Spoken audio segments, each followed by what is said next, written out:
Bien, hermanos, vamos entonces a compartir un poco de la palabra del Señor en esta mañana. Y como ustedes saben,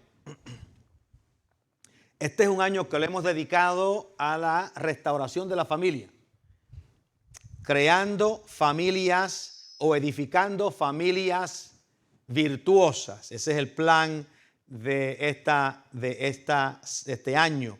Y continuamos con este tema. Hemos tenido unos momentos de receso entre medio para el tiempo de la semana de resurrección, la Semana Santa. Hemos hablado de las madres. La semana que viene vamos a hablar de los padres. Pero el proceso continúa de la restauración o de la edificación de familias virtuosas. Yo les voy a pedir que vayan conmigo al libro de Génesis, que todavía estamos en Génesis, pero yo les aseguro que un día de estos, no sé cuándo, vamos a terminar con Génesis y vamos a continuar en otra dirección. Amén. Así que vamos a Génesis capítulo 2 y vamos a leer del versículo 21 hasta el 25. Como saben, ya hemos hablado acerca de el diseño de Dios para Adán y Eva. Y cuando me refiero a Adán y Eva, me refiero a cada hombre y a cada mujer que ha nacido en la historia de la humanidad. Adán y Eva fueron dos individuos reales. Dios los crea, Dios los establece, los pone en el huerto. Pero no solamente son dos individuos reales, sino que son también prototipos de toda la humanidad. Así que cuando decimos que Dios creó a Adán del polvo, estamos que Dios utilizó materia prima, utilizó un elemento rudimentario como el polvo para crear a Adán.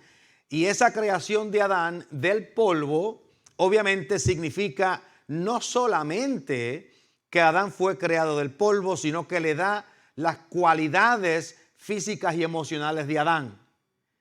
Entonces todos los hombres, varones que han nacido en este mundo después de Adán, fueron creados del polvo. Todas las mujeres que han nacido en el mundo después de Adán o después de Eva fueron tomadas del hombre, porque proceden y tienen una materia diferente a la del hombre. Así que no solamente estamos hablando de la creación original, sino que estamos hablando del prototipo de quienes nosotros somos en la vida y en la historia. Así que vamos a leer a la luz de esas palabras Génesis 2, 21 al 24, al 25, perdón. Y la palabra del Señor dice: con la bendición del Padre, del Hijo y del Espíritu Santo. Entonces Jehová Dios hizo caer sueño profundo sobre Adán. Y mientras éste dormía, tomó una de sus costillas y cerró la carne en su lugar. Y de la costilla que Jehová Dios tomó del hombre, hizo una mujer y la trajo al hombre. Dijo entonces Adán: esto es ahora hueso de mis huesos y carne de mi carne. Esta será llamada varona, porque del varón fue tomada. Por tanto, dejará el hombre a su padre y a su madre y se unirá a su mujer y serán una sola carne. Y estaban ambos desnudos, Adán y su mujer, y no se avergonzaban. Oramos. Te damos gracias, Señor, por esta bendición que nos concedes y por esta palabra que tenemos en esta mañana en nuestra presencia. Bendice a cada uno de nosotros para entender, Señor, cuál es tu mensaje y cuál es tu diseño para la familia. En el nombre de Jesús. Amén. Algo que quiero hacer a modo de introducción. Nosotros aquí en este lugar, este grupo pequeño que tenemos acá, creemos y profesamos que Dios es real. Y creemos y profesamos que este Dios se ha comunicado. Dios se ha comunicado de dos formas principales. Dios se comunica o se comunicó a través de la creación. Y la Biblia nos dice que en la creación Dios reveló su eterno poder y naturaleza divina en la creación. Así que es una de las formas que Dios se revela. Pero estas son cosas invisibles de parte de Dios Estos son atributos invisibles de Dios que nosotros no podemos ver a simple vista, pero cuando miramos la creación, el apóstol Pablo nos dice en Romanos 1:20 que el mirar la creación nos señala, nos apunta, nos dirige a ver el poder eterno de Dios y la naturaleza divina de Dios. Así que el apóstol Pablo dice que todas las personas que han nacido en este mundo, que ven la creación, no tienen excusas en decir que Dios no existe o que Dios no es real. Esto es bien importante porque el apóstol Pablo, hablando en el caso del pecado, en el caso de la rebelión que los seres humanos tienen en contra de Dios, escribe este versículo para decir que nadie es inocente o que todos somos culpables por alguna clase de pecado o de rebelión en contra de la rebelión de la revelación de Dios en la naturaleza. Y esto es crítico para entenderlo porque el conocimiento o el saber algo implica responsabilidad. Implica responsabilidad. Yo sé que alguien puede preguntar, bueno, si el conocimiento implica responsabilidad, ¿querrá eso entonces decir que la ignorancia lo libra a uno de responsabilidad? Porque la pregunta se puede hacer. Yo le puedo decir que la pregunta se puede contestar de dos formas. La pregunta se puede contestar como un sí o como un no. Y déjeme dar un ejemplo de cómo se puede contestar con un sí.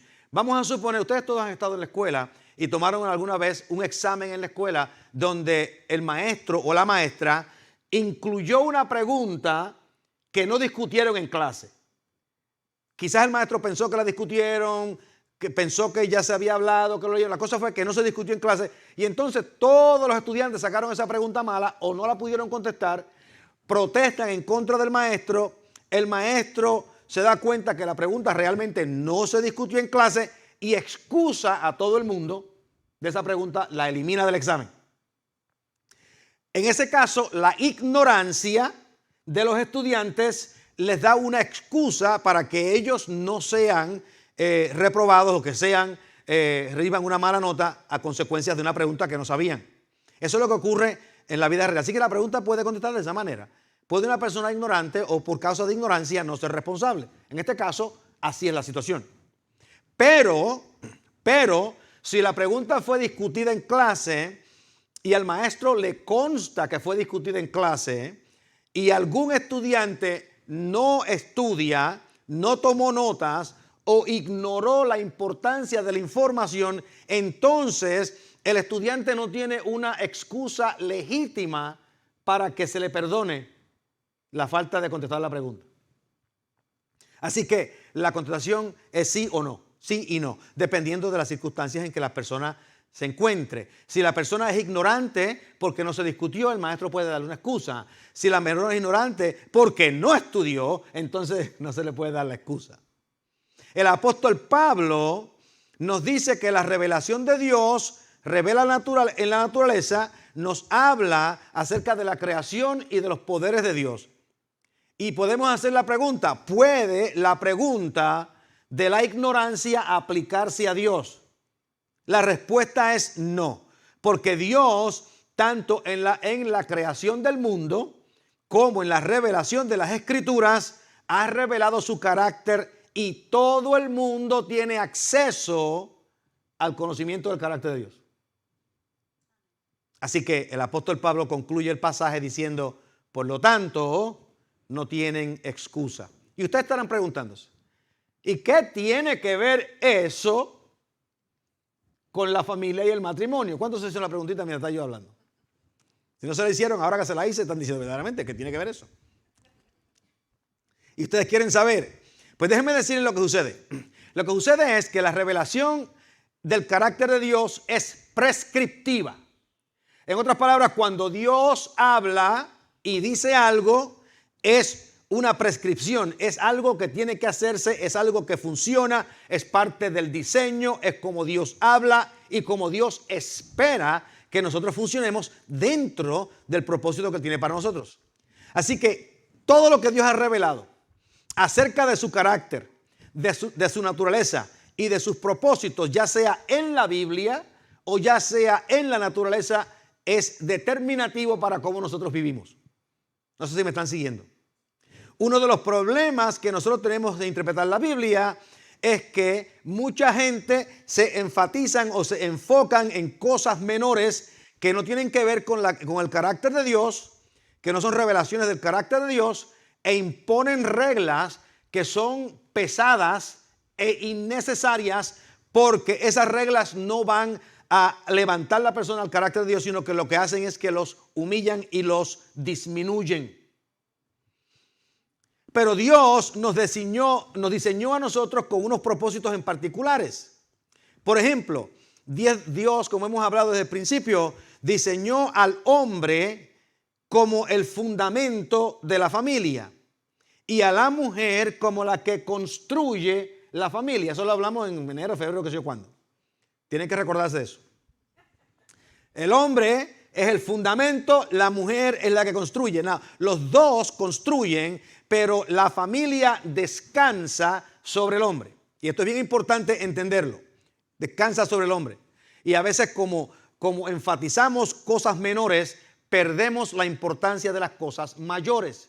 Cuando Dios revela el pasaje que leímos en el día de hoy, Él está hablando de cómo Él diseñó la familia, cómo diseñó el matrimonio para que el matrimonio funcione de acuerdo al plan, al propósito y al diseño de Dios.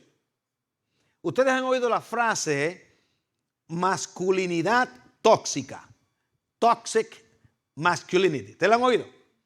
Y esa frase se utiliza mucho en los círculos políticos, en la televisión, en las redes sociales, porque es una frase que está de moda para atacar a los hombres. Si lo quieren atacar a los hombres, lo pueden atacar. Ustedes háganlo, la gente puede hacer lo que les parezca. Pero esta frase, déjeme decirle, no es un ataque a los hombres solamente, sino que es un ataque al diseño de Dios para la familia. Porque si usted cree que los hombres, varones, son tóxicos en la familia, entonces el próximo paso es remover la toxicidad de la familia o remover al hombre de la familia. Y cuando se remueve al hombre de la familia, entonces el plan y el diseño de Dios de que el matrimonio es cuando el varón va y busca a la mujer y se convierten en una sola carne. Pero si usted remueve la toxicidad supuesta del hombre, una sola carne no puede ocurrir. No sé si me están siguiendo. Así que lo que yo pienso es que el diablo y sus ministros han tratado de remover a los hombres de su propio o apropiado lugar en el fundamento de la familia, y lo que estamos viendo es a una sociedad que se está colapsando. Déjeme decir un secretito. Si los hombres fueran tóxicos, y se remueven los hombres de las familias, eso querría decir que las familias que son crecidas o que son edificadas sin la presencia de un hombre serían familias viviendo en un mundo utópico. Porque la toxicidad se remueve, quiere decir que esas familias serían lo mejor del mundo. Pero lo que estamos viendo es todo lo contrario. En los Estados Unidos y en todas partes del mundo, donde el hombre ha sido removido de la familia, lo que ha venido para los hijos es destrucción, disfuncionalidad, cárcel y muerte. El 85% de los jóvenes en las cárceles hoy en Estados Unidos, de todas las razas, están en las cárceles porque fueron crecidos con un padre ausente. ¿Qué decimos entonces con las madres solteras que están en la iglesia? Las madres solteras que están en la iglesia deben de conseguir un modelo de varón y de padre en la iglesia, ya sea el pastor, ya sea el asistente de pastor, ya sea el esposo de la hermana, que pueden ayudarle a crecer a sus hijos. No porque usted se va a unir con esa persona, sino para que sea un modelo para sus hijos. Como el pastor de mi iglesia, cuando yo estaba creciendo, fue modelo para mí. Porque yo me crié sin un padre. pero tuve un modelo de padre al cual yo admiré por todos los años que estuve en aquella iglesia mientras estaba creciendo. Así que no están solas y no deben de estar solas, pero el plan de Dios es que esa unión ocurra. Así que si los varones fueran tóxicos, el removerlos viviríamos en una gloria, pero al removerlos lo que estamos viviendo es un infierno. Por lo tanto, los tóxicos son los que dicen que los hombres son tóxicos, porque ellos son los que están envenenando la sociedad. Tenía que decir eso. Hay dos verdades. Hay dos verdades en la historia de la humanidad que no pueden negarse. Estas dos verdades están reveladas en las Escrituras y no pueden revelarse. El matrimonio es entre un hombre y una mujer. Dejará el hombre a su padre y a su madre y se unirá a su mujer y vendrán a ser una sola carne. El matrimonio es entre un hombre y una mujer. Esto es una verdad que ha sido cierta desde Adán y Eva, porque Dios creó a Adán para que se uniera con Eva y a Eva para que se uniera con Adán. Y Adán soy yo. Y Adán son todos los varones en este edificio. Y Eva es Iris. Y Eva son todas las mujeres en este edificio. Por lo tanto, dejará Luis Scott su padre y su madre y se unirá a Iris su mujer y serán una sola carne. Ese es el modelo de la Biblia. Por eso es que estaba mencionando la revelación del carácter de Dios, porque la revelación del carácter de Dios va más allá del momento y proceso histórico. La segunda verdad, que es completamente innegable, es que la unión de un hombre y una mujer es la única unión que puede completar el propósito de Dios de la procreación. No ha nacido una sola persona en la historia de la humanidad. Y se calcula que han nacido en esta tierra desde Adán y Eva 122 mil millones de personas. Y no ha nacido una persona en la historia de la humanidad en la que no haya habido una relación complementaria hombre-mujer. Por lo tanto, el propósito de Dios para la procreación solamente puede ocurrir en la relación dual hombre-mujer, y eso es innegable. Hay gente que lo niegan hoy. Pero la gente que lo niegan hoy no quiere decir que están correctos. La gente que lo niegan hoy lo que están haciendo es negando la realidad que los está bofeteando en sus rostros. Así que el propósito de Dios fue diseñado por Dios y es inviolable, aunque la gente lo quiera violar en el día de hoy. Pero esto es las Escrituras. Lo que sucede es que la violación del propósito de Dios para la familia, para el matrimonio, siempre es pecado. En la violación del propósito de Dios es pecado. Eso quiere decir que todas las relaciones, independientemente de lo que la gente crean, que no están basadas en la relación hombre-mujer, son ilegítimas. Alguien puede decir, pero eso fueron ideas de los años 50 o de los años 40 o cuando estaban los dinosaurios en la Tierra. Nosotros estamos viviendo en un mundo moderno. Miren, Dios cuando creó el universo, por eso le dije a ustedes anteriormente, si ustedes creen que Dios es Dios, ¿se acuerdan? Si ustedes creen que Dios es Dios y si ustedes creen que Dios ha hablado, pues entonces nosotros tenemos que entender que si Dios es Dios y Dios habló lo que Dios dijo hace 8,000, 10,000, 20,000, lo que sea años atrás, cuando Dios habló, Él sabía que en el año 2022 habían haber un grupo de personas que iban a estar negando el plan y el propósito de Dios. Dios no era ignorante de esto hoy cuando Él crea el universo. Él no era ignorante. Por lo tanto, cuando Dios crea el universo, lo que Dios dijo en aquel día se aplica a hoy, porque Dios no cambia. Y ustedes me dijeron que ustedes creían en ese Dios. Ustedes me dijeron eso, ¿verdad? Amén. Estamos bien entonces. Porque miren lo que sucede. Lo que sucede es que cuando los seres humanos ignoran la revelación de Dios, cuando los seres humanos ignoran la manifestación de Dios y el carácter de Dios, tanto en la naturaleza como en las Escrituras, el apóstol Pablo lo describe de esta manera. No voy a entrar en todos los detalles, pero lo voy a leer. En Romanos capítulo 1, verso 18, comienza hablando de esta manera. Porque la ira de Dios se revela desde el cielo contra toda impiedad e injusticia de los hombres que detienen con injusticia la verdad. En otras palabras, los hombres utilizan su injusticia en sus propios corazones para rechazar la verdad de la revelación de Dios. Porque lo que de Dios se conoce les es manifiesto, pues Dios lo manifestó.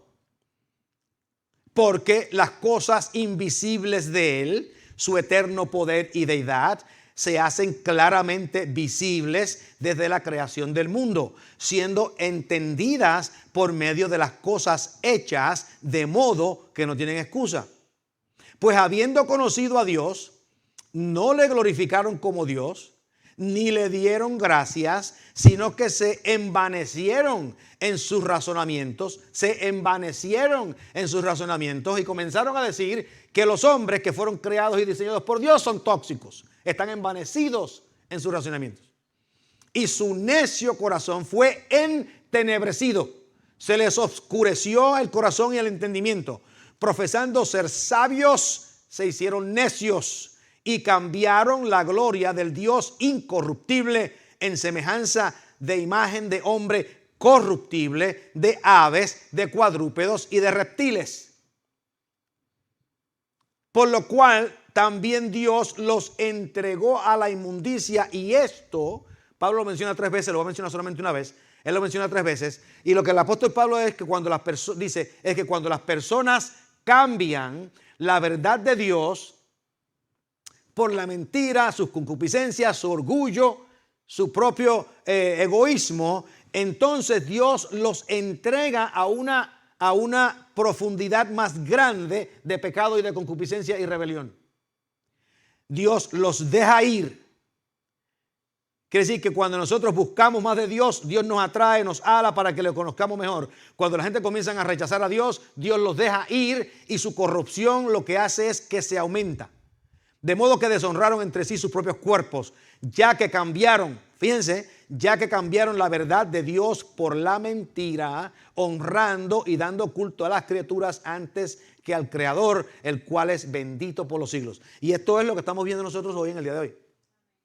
La gente ha cambiado la verdad de Dios por la mentira, continúan propagando la mentira, gritando la mentira desde los techos de las casas, por todos lados en las medias sociales. Y entonces todo el mundo ahora comienza a decir, bueno, lo más seguro tiene razón, lo más seguro es verdad. No, si creemos que Dios es Dios y que Dios habló en la naturaleza y en las escrituras, no podemos doblar nuestras rodillas ante el Dios del dinero, el Dios de la popularidad, el Dios de la corrupción y el Dios que se revela en contra del propósito de Dios para nosotros. Así que cuando la gente viola, porque nosotros preguntamos a veces ¿qué es lo que es pecado? Déjeme decir lo que es pecado es. Porque todo el mundo tiene una idea de lo que es pecado. Pecado es ponerse pantalones largos o pantalones cortos o qué sé yo cuántas cosas. No, pecado es violación. El pecado es violación del propósito de Dios. Pecado es violación del propósito de Dios o violación del diseño de Dios. Quiere decir que si usted funciona de una forma que viola o que violenta el diseño de Dios para su vida, usted está en una situación de pecado.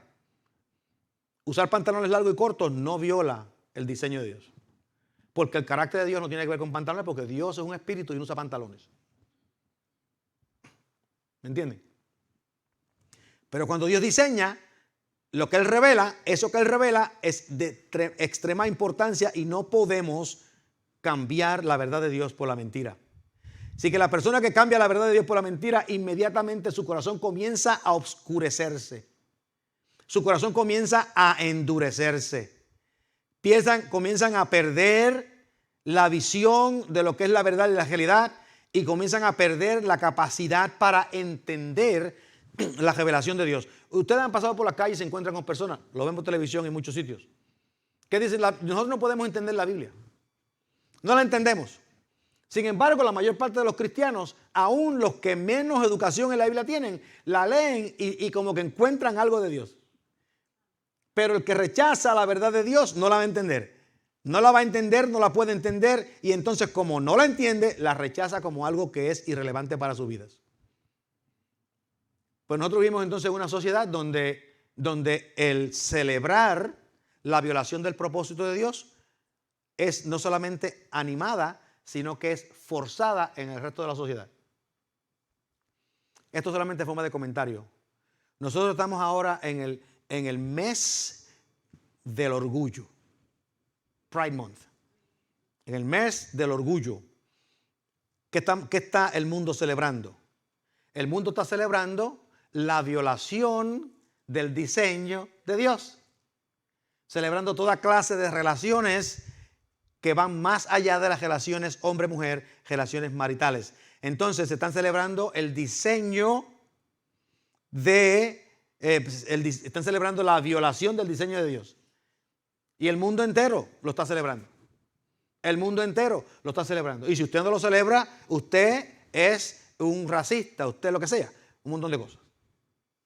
Por eso que aquí nosotros nunca hemos celebrado ni el mes puertorriqueño, ni el mes mexicano, ni el mes negro, ni el de los chinos, ni el de los indios. El único mes que nosotros celebramos aquí es el mes de Cristo y lo celebramos los 12 meses del año. Aquí no celebramos. Si usted vino de Guatemala, lo felicitamos, aprendemos de sus palabras extrañas que tiene en Guatemala, pero nosotros vamos a celebrar los guatemaltecos aquí. Porque siendo guatemalteco no lo hace usted mejor que a mí, que soy puertorriqueño. Y yo siendo puertorriqueño no me hace mejor que usted, yo no voy a celebrar nada. Ahora, si tiene algo que contribuir, tráigalo y lo celebramos juntos. Pero la iglesia, aquí celebramos la cultura de Cristo y nada más. Amén. Así que, parte de la vida. Bueno, todo eso para decirles que el matrimonio tiene 3 propósitos. Pero teníamos que saber qué es el matrimonio, de dónde viene, quién lo hace, qué es el propósito de Dios. El matrimonio tiene 3 propósitos principales. El primer propósito principal del matrimonio es que Dios diseña al matrimonio para que sea una relación íntima donde el amor ágape de Dios sea manifestado y donde se pueda modelar la unidad que existe en Dios. La unidad que existe en Dios. Por lo tanto, el matrimonio hace al hombre y a la mujer complementarios el uno con el otro para que lleguen a ser uno o una sola carne. Mire como dice Moisés. Dice estas palabras Moisés. Por tanto, dejará el hombre a su padre y a su madre y se unirá a su mujer y serán una sola carne. Este texto lo vamos a revisitar cuando continuamos hablando del matrimonio, porque cuando Dios diseña a Adán y Eva, los diseña de tal manera que ellos van a dejar a su padre y a su madre y se unirán a su mujer y serán una sola carne. Esa es la oración completa. La intención original es que ellos tengan una unidad de tal magnitud y de tal naturaleza que compartan su propósito, sus visiones, sus misiones, sus dolores, sus llantos, sus risas, etc. Serán una sola carne. Esa es la idea. Pero el texto dice mucho más que eso. Porque nosotros tendríamos que tomar la frase dejará el hombre a su padre y a su madre. Es una frase que tiene que ver con el matrimonio. Vamos a hablar de eso más tarde. Y hay una frase que no está dicha aquí explícitamente, pero que también es bien importante. Y es que si el hombre dejará a su padre y a su madre y se unirá a su mujer, quiere decir que van a formar una unión nueva. La mujer también tiene que dejar a su padre y a su madre. No está dicho, pero está ahí. De todo eso vamos a hablar. Pero el primer propósito del matrimonio es que el hombre y la mujer modelen y experimenten la intimidad que existe en la Trinidad, llegando a ser unos con el otro. El segundo propósito que Dios establece para el matrimonio, y hoy estamos hablando propósitos generales, después vamos a definirlo más a medida que vayan los meses, es que Dios establece el matrimonio para la procreación. Para la procreación. Génesis 1:28 dice así: y los bendijo Dios y les dijo a Adán y Eva, los bendijo Dios y les dijo: fructificad y multiplicaos, llenad la tierra, sojuzgarla y señorear en los peces del mar, en las aves de los cielos y en todas las bestias que se mueven sobre la tierra. Fructificad y multiplicaos. Los únicos que se pueden multiplicar son Adán y Eva, el hombre y la mujer. Este es el propósito de Dios, el hombre y la mujer. Ninguna relación que sea diferente a la relación hombre-mujer puede multiplicarse, por lo tanto está fuera del diseño de Dios y está violando el propósito de Dios. El tercer propósito es el siguiente, es que el matrimonio fue dado a Adán y Eva para que les sirviese a ellos de compañerismo. Dios crea todas las bestias del campo, crea todos los animales que habían en la tierra, y cuando crea todos los animales, cada animal tenía su propia pareja y se encontraban, y sin saberlo, porque nadie les dijo nada, el león sabía cuál era la leona. Qué interesante. El león sabía cuál era la leona, y el elefante sabía cuál era la elefanta. Yo no sé si es una palabra. La elefante. Y se conocen. Y ustedes saben que si usted va a la selva o va al monte, usted se da cuenta que los animales, de acuerdo a su especie, tienen la tendencia de vivir juntos. Pero usted se da cuenta que los animales que son de diferentes grupos no viven juntos. Por lo tanto, nosotros los seres humanos también vivimos de esa misma manera. Y Dios nos da ese propósito para que nosotros tengamos compañerismo, porque el texto nos dice de esta manera en el libro de Génesis. Volviendo a hablar, Génesis capítulo 2. Yo voy a leer unos versículos acá, empezando en el 18, 2:18. Y dijo Jehová Dios, no es bueno que el hombre esté solo. Necesita compañía. No es bueno que la mujer esté sola. Necesita compañía. Le haré ayuda idónea para él. Yo sé que por ahí muchas personas hacen chiste de que los hombres son un adorno, son un lujo. Porque siempre es en contra de los hombres la cosa. No podemos hablar de las mujeres porque se enoja todo el mundo. Si decimos algo de las mujeres, se enoja a las mujeres, aunque sea un chiste, no se puede hablar. Así que el hombre es un adorno. Pero lo que dice el texto es que no es bueno que el hombre esté solo. Y tampoco es bueno, obviamente, que la mujer esté sola. Dice el verso 20, y puso Adán nombre a toda bestia y aves de los cielos y a todo ganado del campo, mas para Adán no se halló ayuda idónea, no se halló compañera, no se halló alguien con quien Adán pudiese funcionar. Si usted está pensando allá, ¿y qué hacemos cuando el matrimonio no está funcionando bien? De eso vamos a hablar más tarde. Hoy estamos hablando de los principios y de los fundamentos que hacen al matrimonio. Mira lo que sucede, lo que Dios hace. Entonces Jehová Dios hizo caer sueño profundo sobre Adán, y mientras éste dormía, ese fue el primer momento donde se utilizó anestesia, mientras éste dormía tomó una de sus costillas y cerró la carne en su lugar, y de la costilla Jehová Dios que tomó del hombre, hizo una mujer y la trajo al hombre. Dijo entonces Adán, esto es hueso de mis huesos y carne de mi carne, esta se llama varona, porque del varón fue tomada. Ahí está el proceso de Dios de decir, tenemos que tener ese compañerismo, porque donde único hubo esa unión fue entre el hombre y la mujer. Tres propósitos principales, ya se los mencioné allá. Pero también el matrimonio tiene dos limitaciones. Tiene dos limitaciones principales que son muy importantes, que también se están violando en el día de hoy. Las dos limitaciones son estas. El matrimonio fue diseñado por Dios para ser una relación monógama.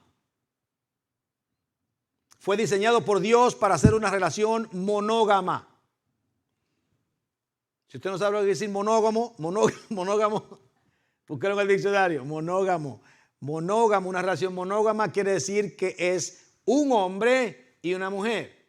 No dos hombres y una mujer, no tres hombres y no dos mujeres y un hombre. No, monógama. Quiere decir que cuando el hombre y la mujer se convierten en una sola carne, es una sola carne, no deben estar repartiendo esa carne para otros sitios. Hablando acá en términos más comunes. Una sola carne debe mantener esa relación ahí. Así que esa es la primera limitación. Es una relación monógama para cumplir el propósito de la familia. Los niños y la familia en general funciona mejor, es más saludable cuando el padre y la madre educan a sus propios hijos en su propio hogar, los enseñan, los elevan, los educan y los envían al mundo. cualquier otro arreglo de relación que no es monógama, como ahora se llaman polyamory, como se llaman tríos y qué sé yo cuántas cosas, son por la definición de la monogamia que el Señor establece, por definición están fuera del propósito de Dios. Pero que Adán o Abraham tuvo más de una esposa, y Lamec tuvo 2 o 3, y David tuvo otro montón, y todo eso estaban fuera del propósito de Dios. Porque cuando a Cristo se le hace la pregunta, Él dice, pero en el principio no fue así, sino que varón y hembra los creó. El hecho de que está registrado en las Escrituras no quiere decir que Dios lo sancionó. Quiere decir que los hombres decidieron hacer lo que les pareció, independientemente de lo que Dios estaba diciendo. Son 2 limitaciones. La segunda limitación es que Dios establece el matrimonio para hacer una unión permanente. No para hacer una unión hasta que el modelo más nuevo aparezca. Es una unión permanente. Porque algunas personas creen, hasta que la muerte nos separe, significa que la muerte va a ser hasta que se me mueran a mí las ganas de estar contigo. Ese no es el significado de hasta que la muerte nos separe. Entonces, nosotros hemos perdido ese sentido, porque ahora en el día de hoy usted puede inclusive hacer un divorcio online. No tiene ni que ir a un juez. $300 divorciado, cada cual por su lado, porque me cansé. Pero el propósito de Dios es que sea una unión permanente. Por eso es que cuando usted va a escoger a su pareja, ya sea hombre o sea mujer, cuando va a seleccionar su pareja, asegúrese que esa es una persona con la que usted va a estar 24/7 y que va a estar 24/7 por los próximos 60 años. Que usted cuando vea a la pareja diga, ¿sabes qué? Yo puedo estar contigo 60 años, 24/7. Si usted está en el momento y dice, 24/7, 60, búscase otra. No se case. Porque la idea es 24/7, pero una vez se meta en el 24/7, por 60 años, eso es lo que hay. Amén. Eso es lo que es el plan de Dios. Es una unión permanente, porque es un pacto que hacemos con Dios. Pero alguien me puede preguntar, antes que se me acabe el tiempo, ¿y qué hacemos con la cuestión del divorcio? Porque la gente se divorcia y la Biblia permite el divorcio. Y bueno, ¿qué podemos hacer? Sabemos que el divorcio trae muchos dolores de cabeza, hay muchos problemas que ocurren acerca del divorcio, hay muchas cosas que llevan hasta el divorcio, hay muchos problemas que la gente va a experimentar, y nosotros tenemos que ayudar a las personas a ser restauradas, a levantarse, a despertarse, a quizás rehacer sus vidas, un sinnúmero de cosas que tenemos que hacer, pero eso es algo práctico que pertenece a la labor de la iglesia. El divorcio no es pecado, la Biblia no lo llama pecado, pero el divorcio es el resultado del endurecimiento del corazón. Cuando hablamos del endurecimiento del corazón, no estamos hablando del endurecimiento del corazón a las cosas de Dios, sino del endurecimiento del corazón en relación a la otra persona.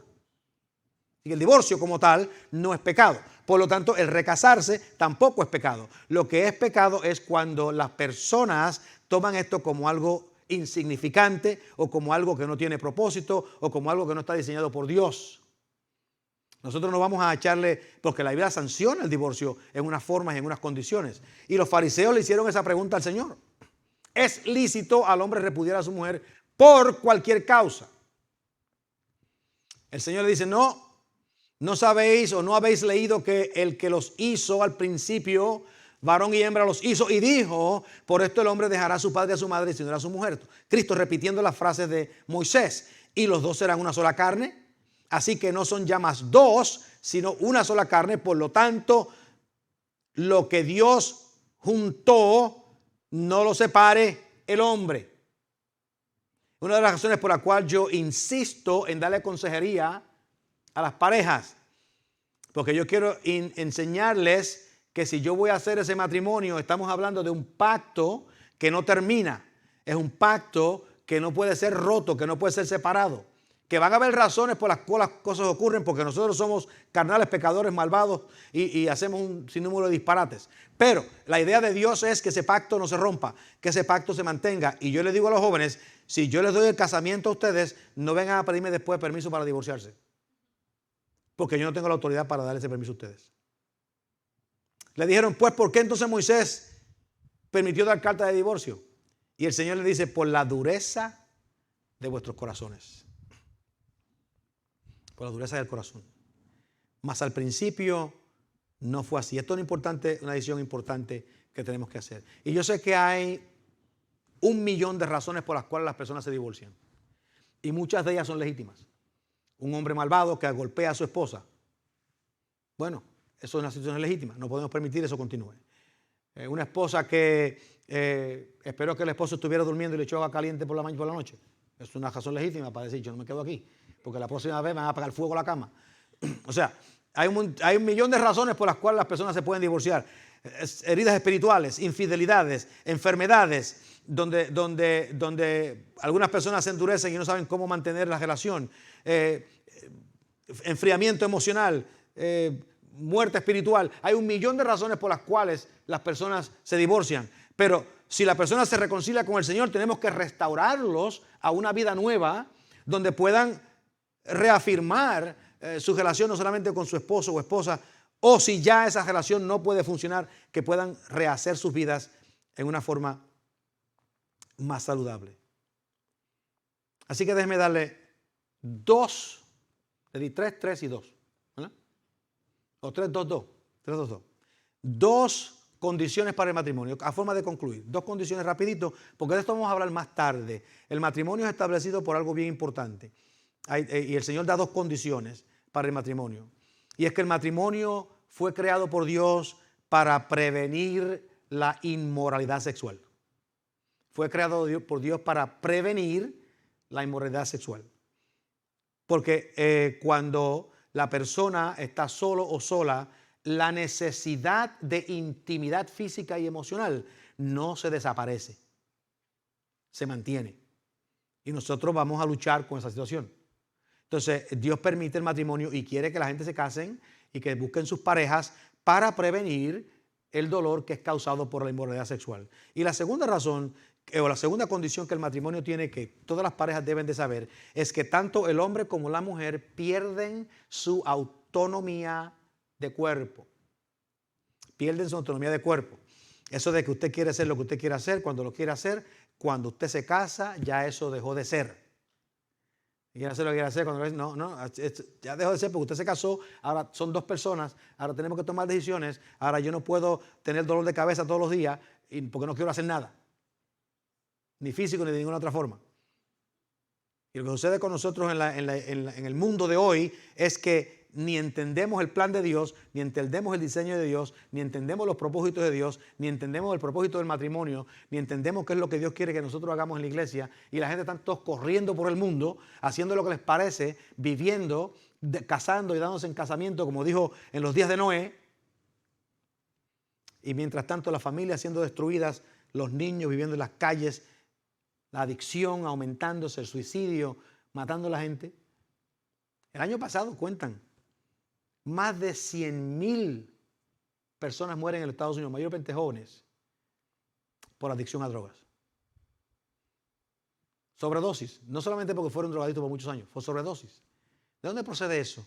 Disfunciones que ocurren en la familia y que no permiten que las familias crezcan saludables. Así que el matrimonio va a prevenir la inmoralidad sexual y tanto el hombre como la mujer pierden su autonomía física.